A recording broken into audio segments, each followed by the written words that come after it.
Breaking news Bhadrachalam రాములోరి కళ్యాణంపై EC ఆంక్షలు విధించింది. సీతారాముల కళ్యాణాన్ని ప్రత్యక్ష ప్రసారం చేయొద్దు అంటూ షరతులు విధించింది.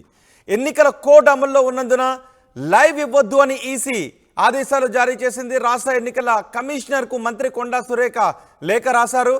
రాములోరి కళ్యాణం ప్రత్యక్ష ప్రసారానికి అనుమతి ఇవ్వాలి అని విజ్ఞప్తి చేశారు. లక్షలాది మంది భక్తులు ఆ అద్భుత ఘట్టం కోసం ఎదురు చూస్తారని మంత్రి తెలిపారు.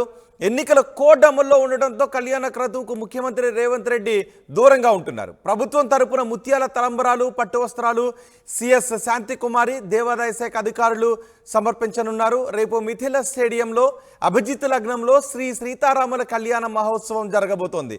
18వ తారీఖున మహాపట్టాభిషేకానికి గవర్నర్ హాజరయ్యే అవకాశం కనిపిస్తోంది. కానీ కళ్యాణ మహోత్సవాన్ని మాత్రం లైవ్ ఇవ్వొద్దు అంటూ ఈసీ ఆంక్షలు జారీ చేసింది. దీనిపై ప్రజల్లో భిన్న అభిప్రాయాలు వ్యక్తమవుతూ ఉన్నాయి. ఇది మనోభావాలకు సంబంధించింది, మత క్రతువుకు సంబంధించింది, కానీ రాజకీయాలకు సంబంధించింది కాదు. కోట్లాది మంది నేరుగా వెళ్ళి చూడలేరు. వాళ్ళంతా టీవీలలో ప్రత్యక్ష ప్రసారంలో కళ్యాణ మహోత్సవాన్ని చూసి తరిస్తారు. ఈ విధమైన ఆంక్షలు విధించటం కరెక్ట్ కాదు, పునరాలోచించాలి అని చాలామంది అంటున్నారు. ఒకసారి మా ప్రతినిధి ఉదయ్తో మాట్లాడదాం. ఉదయ్, ఈసీ విధించిన ఆంక్షల నేపథ్యంలో ఏం జరగబోతోంది? ఈసీ ఎందుకు ఈ ఆంక్షలు విధించింది?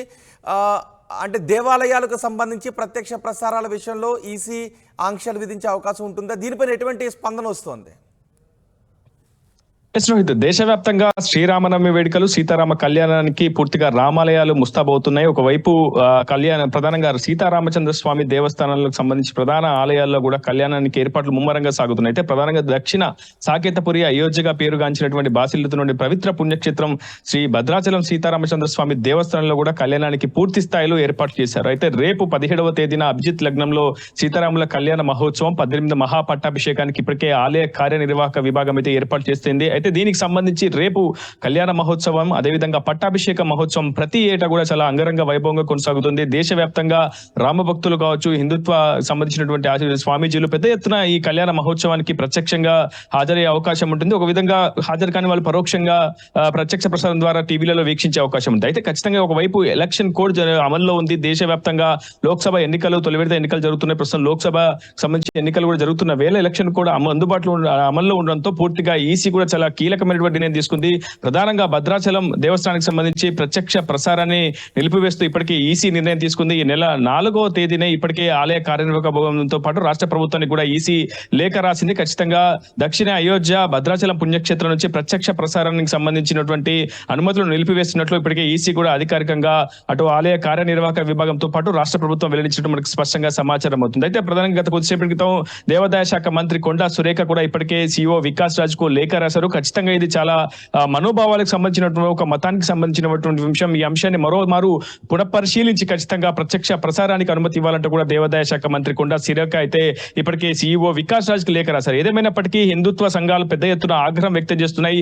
సీఈఓ ఎలక్షన్ కమిషన్ తీసుకున్నటువంటి నిర్ణయం పట్ల విపరీతమైనటువంటి ఆగ్రహం అయితే వ్యక్తం అవుతుంది. ఎందుకంటే ఇదంతా కూడా పూర్తిగా దేశవ్యాప్తంగా శ్రీరామనవమి పూర్తిగా జరుగుతున్నప్పటికీ దక్షిణ అయోధ్యగా బాసిల్తున్న పవిత్ర పుణ్యక్షేత్రం భద్రాచలంలో జరిగినటువంటి సీతారాముల కళ్యాణ మహోత్సవానికి విశిష్టత ఉంది. ఇక్కడ కళ్యాణాన్ని వీక్షిస్తే పూర్వజన్మ సుకృతం, పూర్తిగా అశ్వమేధ ఫలం యాగం చేసినటువంటి ఫలం కూడా సిద్ధిస్తుందని చెప్పి చాలా మంది భక్తులు విశ్వసిస్తుంటారు. సో ఇది ఒక విశ్వాసానికి సంబంధించింది, ఇది ఒక మత క్రతువుకు సంబంధించింది. ఒక సీతారాముల కళ్యాణానికి సంబంధించినటువంటి ఈ ఘట్టాన్ని ప్రత్యక్ష ప్రసారం చేయాలని ప్రధానంగా హిందుత్వ సంఘాలు కూడా పెద్ద ఎత్తున డిమాండ్ చేస్తున్నాయి. ఇప్పటికే అటు బీజేపీ కావచ్చు, అటు రాష్ట్ర ప్రభుత్వం సంబంధించినటువంటి పెద్దలు కావచ్చు, ఇప్పటికే ఎన్నికల కమిషన్ కూడా లేఖలు రాస్తున్నారు. స్వయంగా సీఈఓ వికాస్ రాజ్ తో మాట్లాడే ప్రయత్నం చేస్తున్నారు. ఖచ్చితంగా ప్రత్యక్ష ప్రసారానికి అనుమతి ఇవ్వాలని చెప్పి కోరుతున్న పరిస్థితి. కానీ ఒకవైపు ఎన్నికల కమిషన్ చాలా స్పష్టంగా చెప్తుంది, ఎన్నికల కోడ్ అమల్లో ఉన్న నేపథ్యంలో ఒకవైపు ముఖ్యమంత్రులు కానీ ఇతర ప్రజాప్రతినిధులు కానీ ఆలయాలకు రావడం లేదా ఇట్లాంటి జనసమూహం సందోహం ఎక్కువగా ఉన్న చోట పాల్గొనడం ద్వారా పూర్తిగా ఓటర్లను ప్రభావితం చేసే అవకాశం ఉంటుంది. ఆ అవకాశం కల్పించకూడదు. ఇది మతానికి సంబంధించిన విషయం అయినప్పటికీ పూర్తిగా ప్రస్తుతం మోడల్ కోడ్ ఆఫ్ కండక్ట్ అమల్లో ఉంది కాబట్టి ప్రస్తుతం ప్రత్యక్ష ప్రసారాలు నిలిపివేస్తున్నట్లు ఇప్పటికే కొంతమంది అడుగుతున్నారు. దేశంలో ఉన్న ఏ ఆలయంలోనూ ఆలయానికి సంబంధించినటువంటి పూజల్లోనూ ఇలా లైవ్లను ఆపేస్తారా, కేవలం ఇక్కడ మాత్రమే ఆపేస్తారా అని కొంతమంది అడుగుతూ ఉన్నారు. ఎస్, ఒకవైపు అయోధ్యలో కూడా బాలరామ మందిర నిర్మాణం నిర్మించిన తర్వాత అట్టహాసంగా పూజలు జరుగుతున్నాయి. చాలా పెద్ద సంఖ్యలో అక్కడ కూడా భక్తులు పాల్గొంటున్నారు. ఈసారి శ్రీరామనవమి వేడుకలు అంగరంగ వైభవంగా అయోధ్యలో కూడా జరుగుతున్నటువంటి పరిస్థితి ఉంది. కానీ అక్కడ ప్రభుత్వం కానీ అక్కడ ఇప్పటికీ అట్టహాసంగా ఏర్పాట్లు చేస్తుంది. ఒకవైపు మోడల్ కోడ్ ఆఫ్ కండక్ట్ అమల్లో ఉన్నప్పటికీ ప్రజాప్రతినిధులు స్వయంగా వెళ్తున్నారు, అయోధ్య బాలరామ మందిర నిర్మాణాన్ని వెళ్తున్నారు, అక్కడ దర్శనం చేసుకుంటున్నారు. కానీ ఎందుకు భద్రాచలం దివ్యక్షేత్రం పైన ఈ ఆంక్షలు అంటూ కూడా పెద్ద ఎత్తున హిందుత్వ సంఘాలు, భద్రాచలం సంబంధించినటువంటి పట్టణవాసులు, భక్తులు కూడా పెద్ద ఎత్తున అటు ఎన్నికల కమిషన్ కూడా ప్రశ్నిస్తున్న పరిస్థితి కనిపిస్తుంది. కానీ ఎన్నికల కమిషన్ నుంచి ఇప్పటి వరకు ప్రతిస్పందన రాలేదు. ఒకవైపు దేవాదాయ శాఖ మంత్రి కొండా సురేఖ రాశారు, ఒకవైపు దేవాదాయ కమిషనర్ ఇప్పటికీ హనుమంతరావు అక్కడ ఉండి ఏర్పాట్లు పర్యవేక్షిస్తున్నారు. ఆయనకు ఇప్పటి వరకు క్లారిటీ ఇవ్వట్లేదు. ఒకవైపు ఆర్టీవీ కూడా అధికార యంత్రాంగంతో పాటు ఆలయ కార్యనిర్వాహక విభాగంతో కూడా సంప్రదింపులు జరిపింది. అసలు ప్రత్యక్ష ప్రసారం ఉందా లేదా అన్న అంశంపై ఇప్పటికీ కూడా అధికారులకు క్లారిటీ లేదు. ఖచ్చితంగా ప్రస్తుతం గతంలో అంటే ప్రతి ఏటా కూడా ఎస్వీబీసీ ఛానల్ ద్వారా పూర్తిగా ఏస్ మీడియా లేదా ఇలా అనేక విభాగాల ద్వారా ప్రత్యక్ష ప్రసారాన్ని అందుబాటులో ఉంచారు. నిజానికి దాదాపు 40-50 ఏళ్ల క్రితం నుంచి కూడా ప్రతి ఏటా శ్రీ సీతారాముల కళ్యాణ క్రితంని రేడియో ప్రసారాలు, మాధ్యమాలు, సామాజిక మాధ్యమాల ద్వారా కూడా ప్రత్యక్ష ప్రసారం చేస్తూ ఆలయ కార్యనిర్వాహక విభాగం ముందుకెళ్ళింది. ఎందుకంటే దాదాపు మారుమూల ప్రాంతంలో ఉంటుంది భద్రాచలం పుణ్యక్షేత్రం.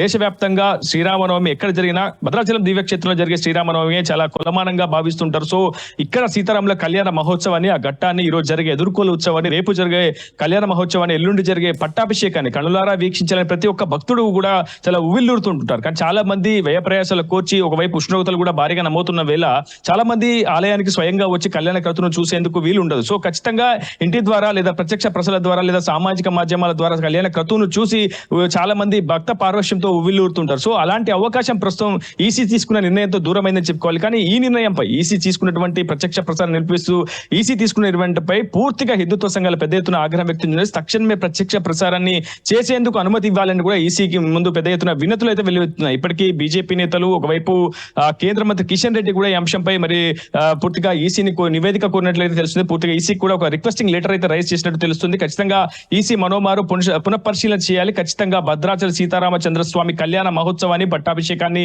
ప్రత్యక్ష ప్రసారం ద్వారా ప్రసారానికి అనుమతి ఇవ్వాలంటూ కూడా పెద్ద ఎత్తున వినతులు అయితే వెలువెత్తున్నాయి. కానీ ఈసీ ఏ విధంగా స్పందిస్తుంది? నిజంగా మోడల్ కోడ్ ఆఫ్ కండక్ట్ లో ఉంటే ఒక మతానికి, ఒక విశ్వాసానికి సంబంధించినటువంటి అంశాలపై ఈసీ ఆంక్షలు పెట్టిన సబబేనా అనే ఒక చర్చ కూడా ప్రస్తుతం పెద్ద ఎత్తున జరుగుతుంది. రోహిత్, రైట్. ఉదయ్, భద్రాచలం రాములోరి కళ్యాణంపై ఈసీ ఆంక్షలు విధించింది. సీతారాముల కళ్యాణాన్ని ప్రత్యక్ష ప్రసారం చేయొద్దు అంటూ షరతులు విధించింది. సీతారాముల కళ్యాణాన్ని తెలుగు రాష్ట్రాల్లో ఉన్న కోట్లాది మంది ప్రజలు ప్రత్యక్ష ప్రసారంలో చూసి భక్తి పారవశంతో తలమునకలు అవుతూ ఉంటుంటారు. కానీ ఈసారి ప్రత్యక్ష ప్రసారం చేయొద్దు అని ఆంక్షలు విధించిన నేపథ్యంలో రాములోరి కళ్యాణాన్ని నేరుగా వెళ్ళి చూసే అవకాశం ఎక్కువ మందికి ఉండదు. సో వాళ్ళంతా టీవీల్లో చూసే భాగ్యం కూడా ఉండదా అని బాధపడుతున్నారు. ఎన్నికల కోడ్ అమల్లో ఉన్నందున లైవ్ ఇవ్వద్దు అని ఈసీ ఆదేశాలు జారీ చేసింది. రాష్ట్ర ఎన్నికల కమిషనర్కు మంత్రి కొండా సురేఖ లేఖ రాశారు. రాములోరి కళ్యాణ ప్రత్యక్ష ప్రసారానికి అనుమతిని ఇవ్వాలి అని విజ్ఞప్తి చేశారు. లక్షలాది మంది భక్తులు ఆ అద్భుత ఘట్టం కోసం ఎదురు చూస్తారని మంత్రి తెలిపారు. ఎన్నికల కోడ్ అమల్లో ఉండటంతో కళ్యాణ క్రతువుకు సీఎం రేవంత్ రెడ్డి దూరంగా ఉంటున్నారు. ప్రభుత్వం తరపున ముత్యాల తలంబరాలు, పట్టు వస్త్రాలు సిఎస్ శాంతికుమారి, దేవాదాయ శాఖ అధికారులు సమర్పిస్తున్నారు. రేపు మిథిల స్టేడియంలో అభిజిత్ లగ్నంలో శ్రీ సీతారాముల కళ్యాణ మహోత్సవం జరుగుతుంది. 18న మహాపట్టాభిషేకానికి గవర్నర్ రాధాకృష్ణ హాజరయ్యే అవకాశం ఉంది. మరోవైపు కేవలం భద్రాచలంలో మాత్రమే ఆపేస్తారా? దేశంలో ఉన్న ఇతర ఆలయాలు, కాశీలో లైవ్ ఇస్తారు, షిరిడి నుంచి లైవ్ ఇస్తారు, ఇవన్నీ కూడా ఆపేస్తారా? భద్రాచలం మాత్రమే ఆపేస్తారా? ఎందుకు ఈ రకమైన నిర్ణయాన్ని ఈసీ తీసుకుంది, వివాదాస్పద నిర్ణయాన్ని అని సాధారణ భక్తులు ప్రశ్నిస్తూ ఉన్నారు.